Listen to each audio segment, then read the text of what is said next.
Assalamualaikum warahmatullahi wabarakatuh. Selamat sore semuanya.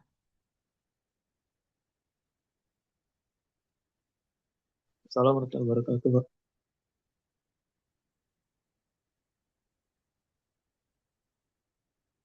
Baik, untuk PowerPoint-nya bisa terlihat? Sa- Bisa ya?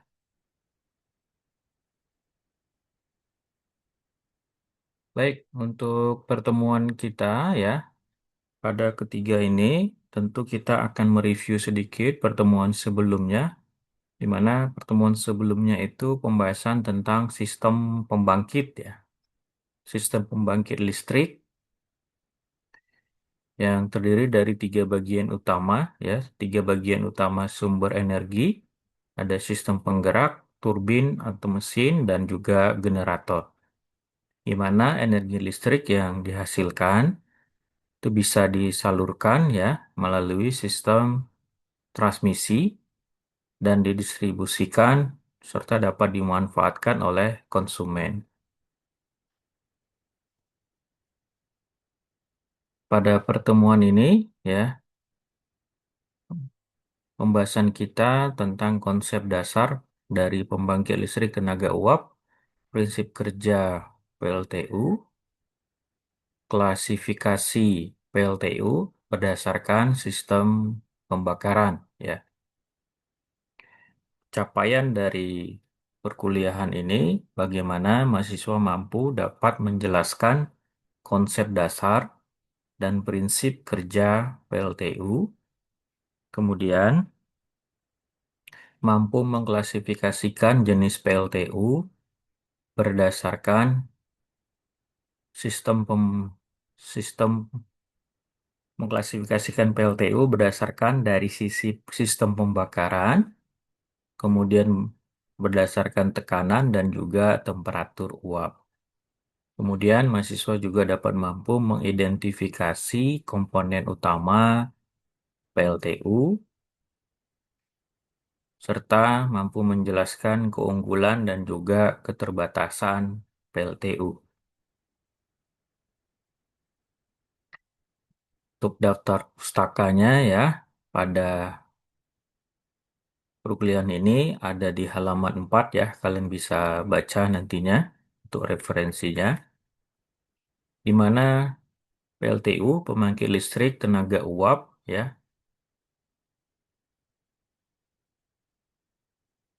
sistem turbin uap ya, itu merupakan salah satu jenis mesin panas yang mengkonversi sebagian panas yang diterimanya ya menjadi bekerja sehingga dibuang ke dalam temperatur yang lebih rendah. Kelihatan pada gambar ya, di mana bagiannya pada gambar ada pompa, ada boiler, ada turbin, dan juga ada kondensor, di mana air yang dipanaskan ya melalui pompa air masuk, kemudian dipanaskan sehingga menghasilkan uap, uap menggerakkan turbin, ada kelebihan dibuang, ada panas ya, yang ini dibuang melalui keluarnya panas melalui kondensor untuk pembuangan hawa panas ya. Nah, komponen utamanya ya ada boiler, kemudian ada boiler itu hampir sama dengan seperti ketel uap ya. Kemudian ada turbin uap, kondensor, dan pompa air. Di mana terlihat pada gambar sistem turbin uap yang sangat sederhana yang bekerja berdasarkan siklus daripada Rankine. Di dalam turbin ya, tekanan dan temperatur uap itu turun, kemudian uapnya meninggalkan turbin dan masuk ke dalam kondensor. Kondensor berfungsi untuk bisa mengembunkan uap dengan jalan mendinginkannya, di mana air pengembunan yang terjadi di dalam kondensor itu disebut dengan air kondensat ya. Yang air kondensat dialirkan kembali ke dalam ketel uap sehingga dengan bantuan pompa. Ini merupakan gambar daripada sistem turbin uap yang didasari siklus Rankine dengan dasar termodinamika ya. Kelihatan efisiensi siklus Rankine lebih kecil daripada efisiensi siklus Carnot-nya. Pada rentang temperatur kerja yang kedua sisi siklusnya sama ya.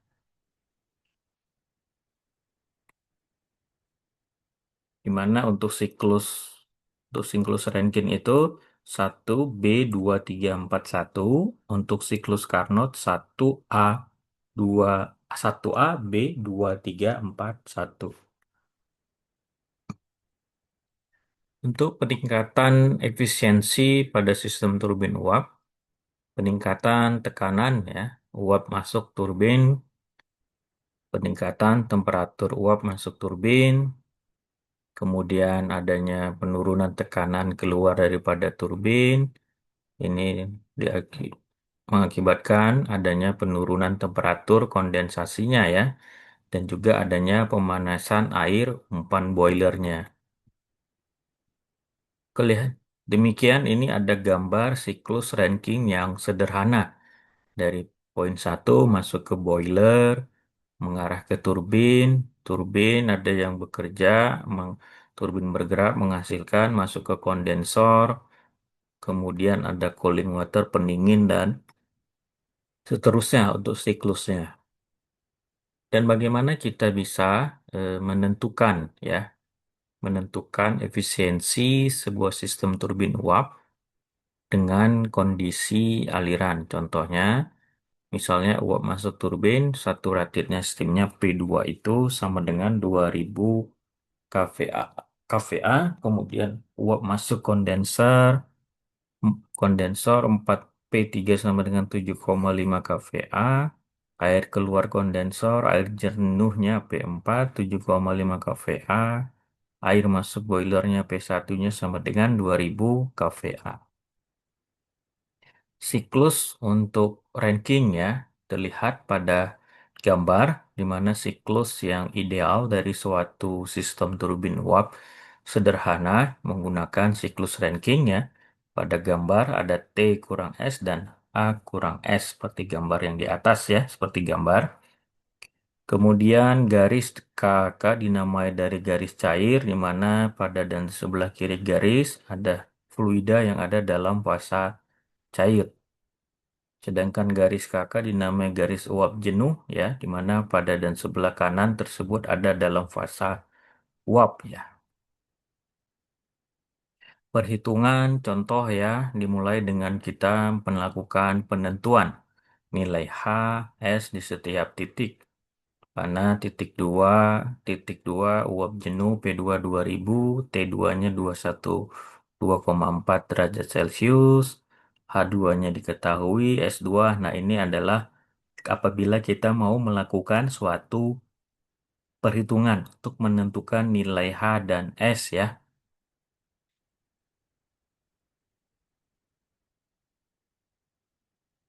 Kemudian yang ketiga dari sisi ada persamaan juga mekanika fluida ya, kerja pompa WP sama dengan P dikali P1 kurang P4 ya, sehingga menghasilkan WP-nya sama dengan 1,008 kali 10 pangkat min 3 dikali 2000 kurang 7,5 hasilnya 2 kilojoule per kilogram.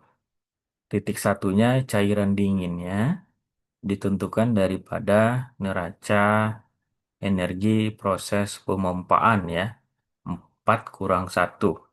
H1 kurang H4 sama dengan WP, H1 sama dengan H4 tambah WP sama dengan hasilnya 170,79 ya.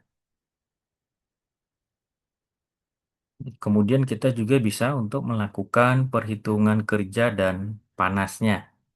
Kerja yang dihasilkan pada turbin ya. Perhitungan W-nya menghasilkan min 823,6,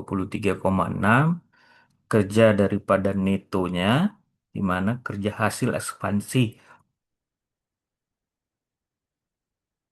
di turbin dikurang dengan kerja untuk pompa. Hasilnya min 821,6. Kemudian bagaimana dengan panas yang diserap? Berapa jumlahnya? Jumlah panas yang diserap H2 kurang H1 hasilnya 2628,71. Kemudian bagaimana untuk efisiensi siklus rankingnya? Di mana kerja neto dibagi dengan panas masuk dikali 100% hasilnya 31,3%. Pada contoh soal di atas ya, yang perlu kita perhatikan yang pertama adalah kerja pompanya. Kerja pompanya relatif sangat kecil dibandingkan terhadap kerja hasil ekspansi pada turbin. Kemudian yang kedua WV-nya sering diabaikan. Sehingga apa? Sehingga terjadi entalpi air sebelum dan sesudah pompa itu bisa dianggap sama.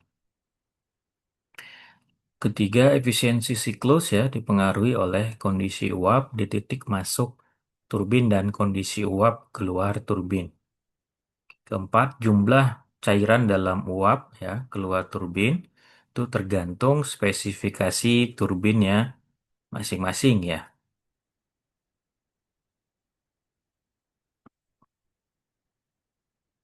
Kemudian efek daripada kenaikan temperatur uap ya terhadap efisiensi siklus terlihat pada gambar ya, di mana kondisi masuk turbin superheating steamnya temperatur 3A-nya itu 500 derajat Celcius, P3A-nya 2000 kVA, A3-nya 3467,6 kilojoule per kilogram.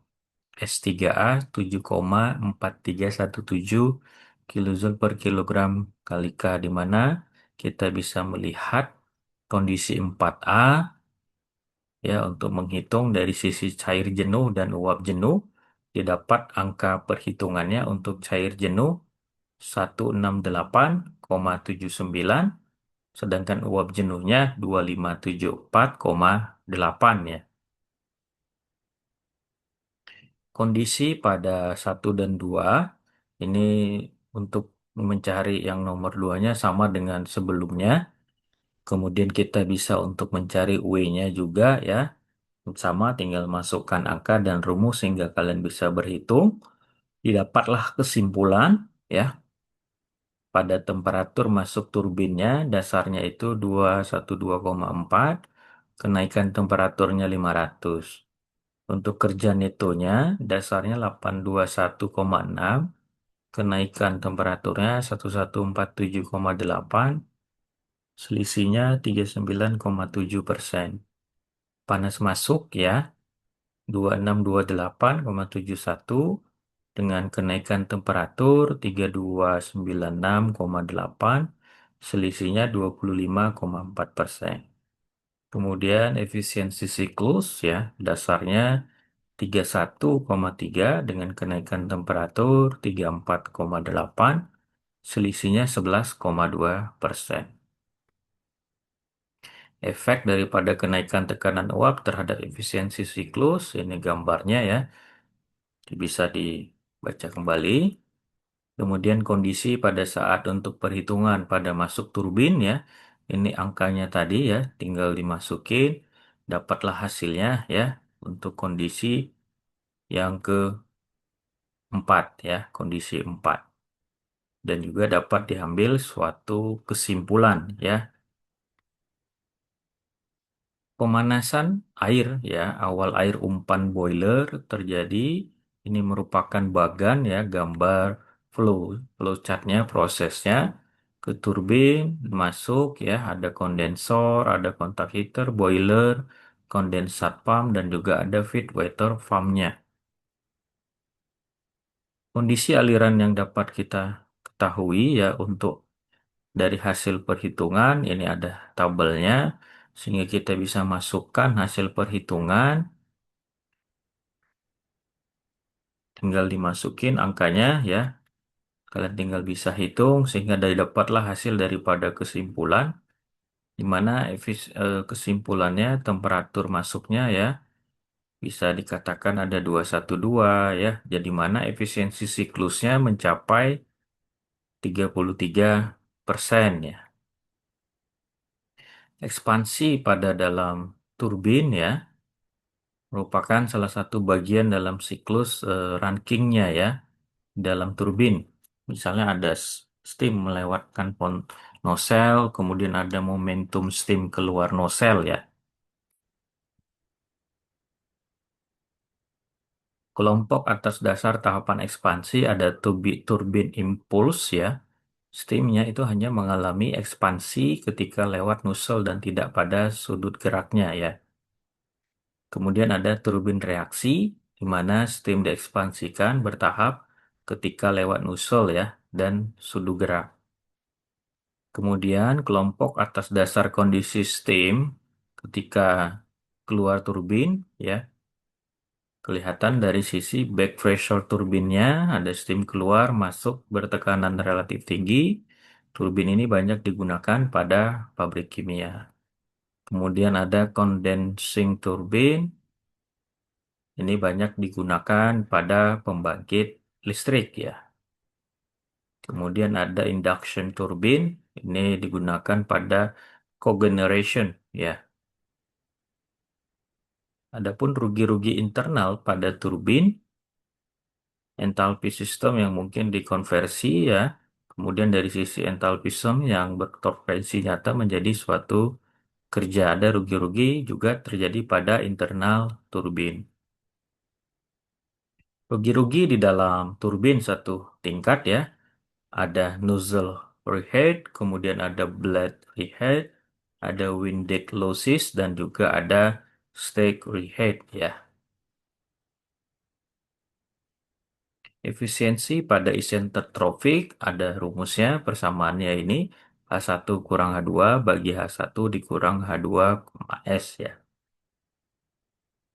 Rugi internal turbin ada beberapa banyak tingkatannya. Kemudian rumus untuk reheat factornya ada ya. Ini untuk rumus reheat faktornya. Efisiensi pada isentropic turbin ya banyak tingkatan sehingga ada faktor dari kapasitas dan kondisi steam masuk pada turbin kelihatan pada tabel ya. Kemudian konsumsi daripada steam spesifiknya, rumusnya ya, persamaannya. Jadi kalian nanti tinggal masukkan angka-angka ke dalam persamaan rumus. Kemudian dari sisi TSR-nya, theoretical steam rate-nya. Kemudian ada actual steam rate-nya ya, dilakukan rumus persamaannya. Dan ini ada contoh bagaimana turbin steam dengan kapasitas 2 megawatt digerakkan dengan superheated steam PI 2000 kVA TI 500 derajat Celcius, steamnya keluar, turbin pada keadaan jenuh PE 7,5 kVA, efisiensi isentropik turbin 70%, kita diminta untuk menghitung konsumsi steamnya. Ya, kemudian ini jawabannya, didapatlah hasilnya ya. Konsumsi steamnya mencapai 8.940 kilogram per jam. Ini merupakan contoh daripada spesifikasi turbin uap ya. Kira-kira sampai sini ada pertanyaan atau ada tanggapan?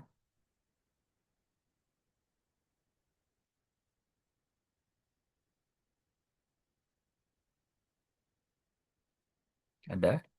Gak ada? Lanjut kembali.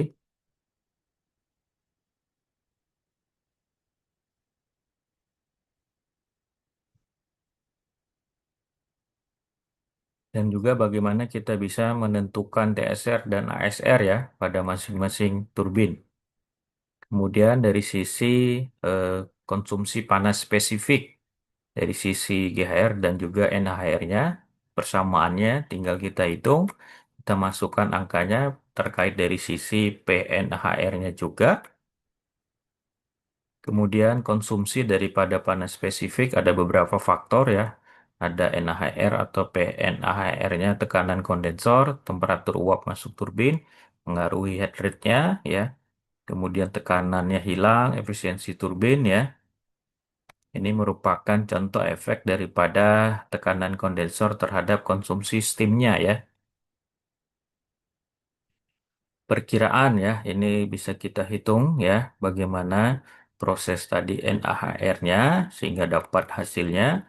Kemudian dari sisi efek tekanan steam tube turbin terhadap konsumsi steamnya ya, ada grafiknya kelihatan. Kemudian kita bisa melakukan perhitungan sesuai tadi dengan persamaan NHR sehingga didapat hasilnya dan dapat diambil suatu kesimpulan bahwasanya PLTU itu merupakan sistem pembangkit yang mengubah energi panas menjadi energi listrik ya melalui suatu perantaraan uap air yang bertekanan tinggi. Di mana di mana prosesnya dimulai dari pembakaran bahan bakar seperti ada batu bara, minyak ataupun gas yang menghasilkan panas ya untuk bisa memanaskan air di dalam boiler sehingga menjadi uap. Di mana uap itu memutar turbin yang terhubung dengan generator sehingga menghasilkan energi listrik yang berdasarkan prinsip induksi elektromagnetik. Jadi PLTU tentu memiliki suatu keunggulan dalam menghasilkan daya, ya. Tapi penggunaannya juga ada memiliki tantangan ya, berubah adanya emisi gas buang ya. Ini terkait pada dampak lingkungan, sehingga kita diperlukan pengelolaan yang baik dan penerapan teknologi yang ramah lingkungan. Baik, sampai sini ada yang mau ditanyakan?